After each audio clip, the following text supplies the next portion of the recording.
What is up, everyone? Welcome to another episode of the Practical SQL Server HA show. My name is Edwin Sarmiento, and these episodes are designed to give you insights, tips, and tricks to making your high availability solutions practical and actionable. And even though the title says Practical SQL Server HA show, this is more than just apply to SQL Server or the Microsoft Data Platform solutions. It applies to just about any platform. And the thing about this is because we tech professionals have this natural tendency to fixate into tech. I don't know why, maybe because it's part of our training and part of our exposure. Because we get easily fixated on the tech, we tend to forget what's important.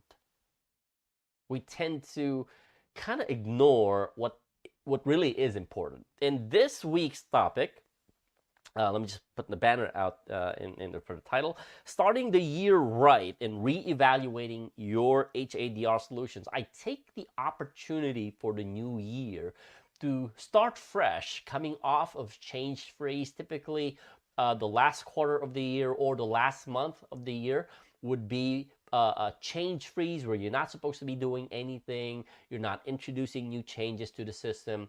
And coming out of that is, I don't want to say all hell breaks loose, but now everything that you've suspended or had to set aside during change freeze, now you have the opportunity to take advantage of the time to implement those, whatever those are. Most of the time, it's some of the projects that are waiting for after change freeze. You now have the time to do it.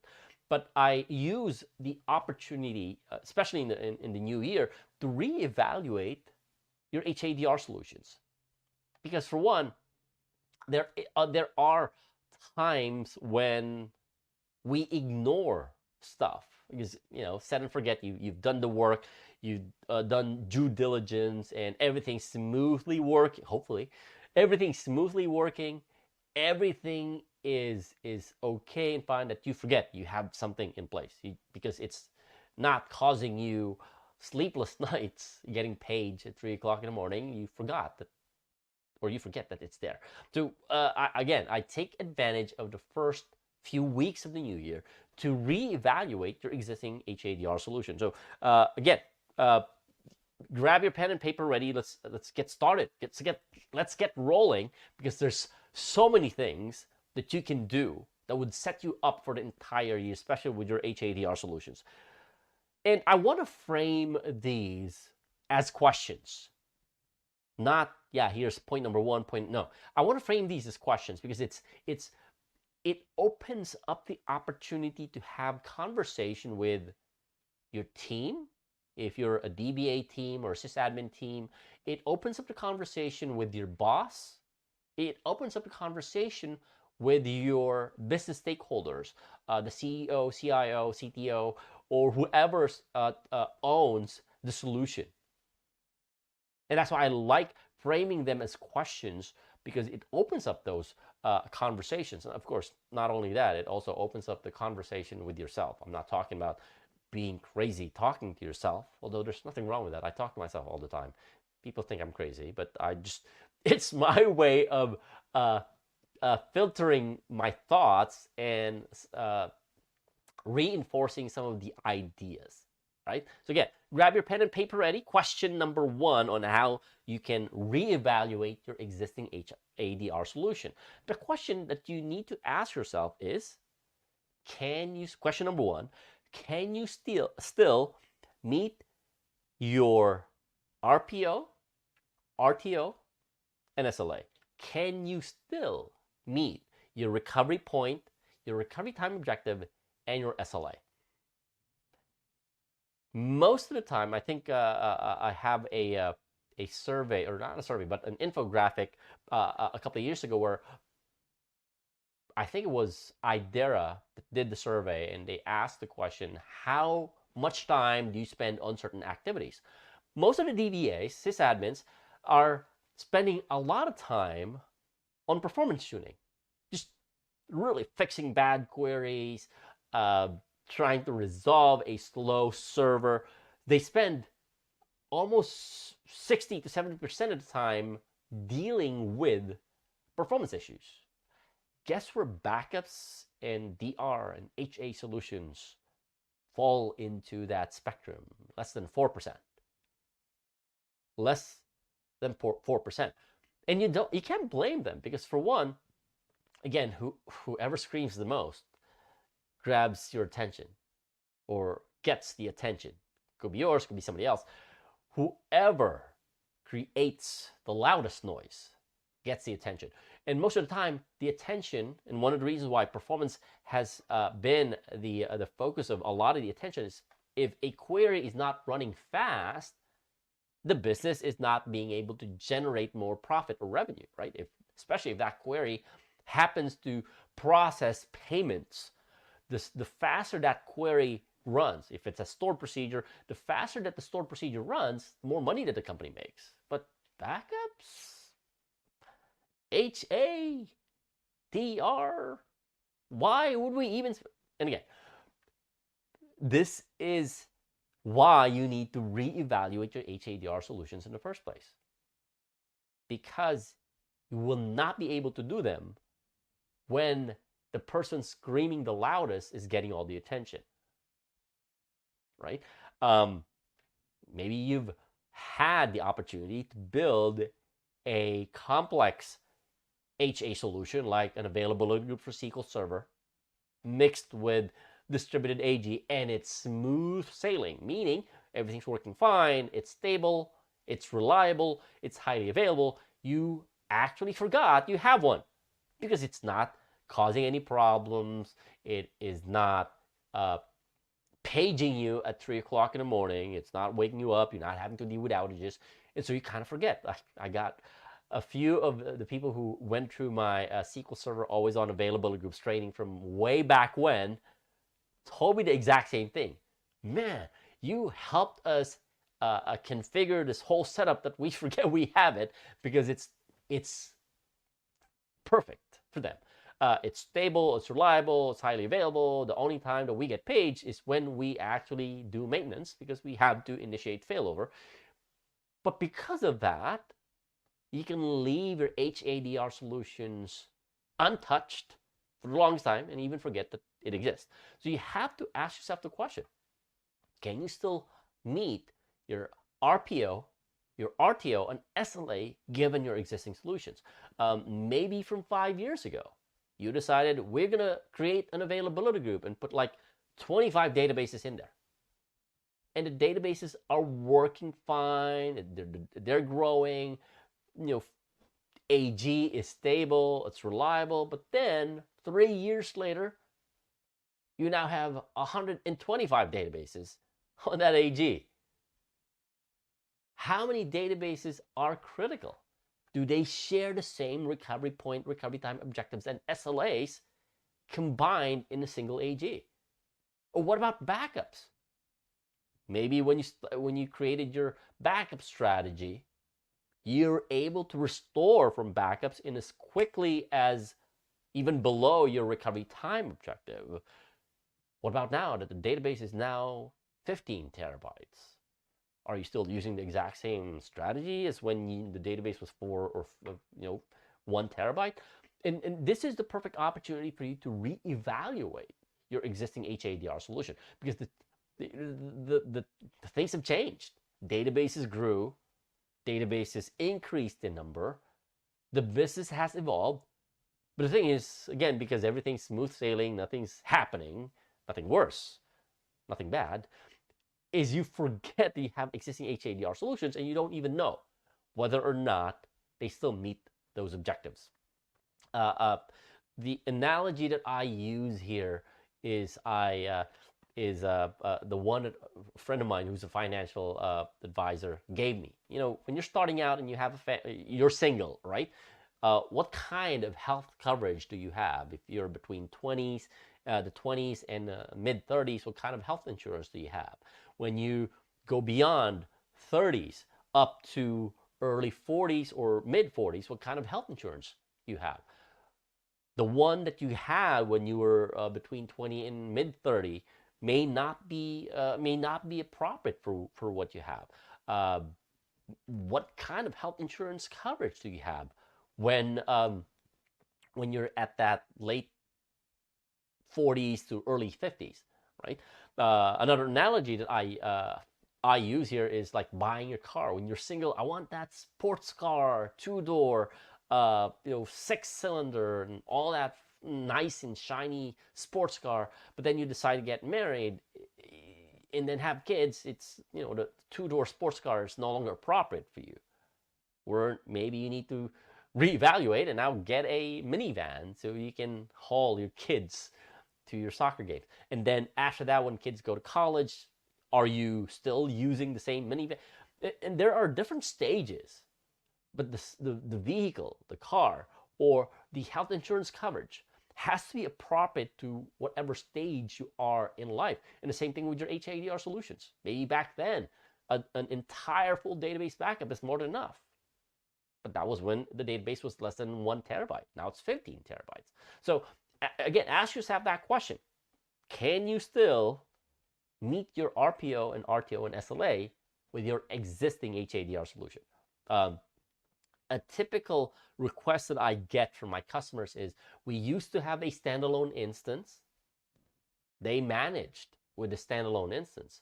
But now the app and the data that the app is using is becoming more critical. Now they need an HA solution. They're not even talking about DR yet, but it's HA, right? The backups are okay. Now they needed an HA solution. So it's standalone instance is no longer enough. They need to come up with a new strategy or new solution. And part of that is reevaluating. They're reevaluating their existing solution, right? So that's the first question that you need to ask. Can you still meet your RPO, RTO, and SLA with your existing solution? Number two, do you have, or is your solution still supported? Right? Is your solution still supported? For the longest time, I've been recommending database mirroring and log shipping because, for one, even though database mirroring in SQL Server has been deprecated since SQL Server 2012, deprecated doesn't mean it's unsupported. So you can run SQL Server 2022 and still use database mirroring. Again, so long as when you ask the first question that, can you still meet your recovery point, recovery time objectives, and SLA given that solution? If the answer is yes, you can go for it. But, and I have this thing about asking these questions because, for one, there is a tendency to implement a solution just because you want to be in a supported state. It's one thing to be supported, Microsoft supported, meaning the version of SQL Server, the version of Windows, the combination of the features is fully supported. It's another to be vendor supported. And I'm not talking about Microsoft, I'm talking about your third-party app vendors. So there's that tendency where I'm going to spin up an AG, put the database in an AG, and then I'll connect my app, even though you and I both know that it's a simple pointing the app connection string to the listener name. The vendor might not support AG. So you have to ask that question on a regular basis. Is your solution supported? Right? Now that's one piece of it. Another piece of it is you're still running database mirroring and you're still on SQL Server 2008. That's the other side of the equation. The other side of the equation is you want to modernize, you want to put in the latest and the greatest because you're just coming out of SQL Server 2012 or even 2008. You moving to SQL Server 2022, hopefully. Yes, that way you don't have to do multiple upgrades. You're coming out of an old version, coming into the latest version because you want to be supported, but then not realizing that the app does not support the solution that you're implementing. Even though you managed to do it, you were able to make it work, when something goes wrong and the app vendor says, oh, we don't support that, you're on your own. And this is, again, one of the reasons I highlight this, because I don't just look at HADR solutions from a technical point of view. I look at it from a legal point of view. Because again, you might be implementing a solution, either Microsoft or the app vendor might say, because you did not do it the way we told you to do it, even though it doesn't make sense, you still have to do it the way they told you to do it. And again, I've been in so many consulting engagements where even database mirroring is not supported by the app. Simple, right? Even database mirroring is not supported by the app. Availability groups, which has been out since SQL Server 2012, the vendor does not support it. So we didn't have any other choice but to implement other forms of HA that is not necessarily availability groups. So you got to ask that self question. Is the solution supported? And we're not just talking, again, two sides of the same coin. Is it supported from a version in addition standpoint, meaning it's no longer out of mainstream? It's still under mainstream support. And on the flip side of that is, does the vendor support the solution? Okay, even if you know you can do it with your eyes closed, AGs and availability groups and failover clustering, if the app vendor does not support it, there's no point in doing it. And that's why this is really, really important. This is an important question to ask, because again, as technical professionals, we have this tendency to just fixate on the tech. It works. I made it work. I tested failover. Everything's working fine. I tested the app. It works. But again, the final say will still be your app vendor telling you whether or not it's supported. Okay? Sometimes it's frustrating. And no, not sometimes. All the time. For one, especially when the technology has been out for a while, they should have tested it on that technology when it was first released. But again, developers are bombarded with so many feature requests that they only have certain time. We all have 24 hours in a day. I have no intention of adding more, nor do I wish to have more hours in a day. But reality is, app vendors can only do testing, rigorous testing on the versions that they built the app for. It's actually one of the reasons why, even when you're applying cumulative updates now with later versions of SQL Server, the app vendor does not even test for compatibility with cumulative updates. And that's because they don't have the time to test it. So now, as a DBA or sysadmin responsible for this, you are just going to do it because you need to be protected if there's a security vulnerability that you need to patch. You just do it without waiting for the app vendor to say, hey, we support cumulative update 22 of whatever version of SQL Server. That's a risk. That is a risk. So that's why, even though it is frustrating, yes, it is frustrating, you got to play it right in making sure that both the database platform, in our case SQL Server, and the app are both supported whenever you're evaluating an existing HADR solution. Or maybe you cannot afford to put in an HA solution even though you need it because the app vendor does not support it. Okay, so that's the second question. First question is, can you still meet your recovery time objectives and SLAs given your existing solution? If not, time to reevaluate. Time to implement a new solution that would meet your recovery time objectives, and your SLA. Number two, is your existing solution still supported? Whether you're modernizing by upgrading to a new version, or you're implementing something that you know for a fact that works even though you've tested it but isn't officially supported by your app vendor, you got to be sure. Okay. Number three, do you have enough capable and available staff to support your HADR solution? That is key. I've seen so many cases where a solution was implemented. The more common ones, stretched failover cluster with availability groups across different data centers. And then when you ask them, who built this? The vendor or a senior guy who left, and nobody knows how it works. So when something happens, they scramble trying to figure out how to fix it. Okay? When you are looking at your existing or non-existing HADR solution, the first question that you need to ask is, can I support this? Do I have the skills? Do I have the capability? Oh, and by the way, do I have the availability to support this? I mean, if it's a 24/7 system, are you going to be 24/7 available? Really?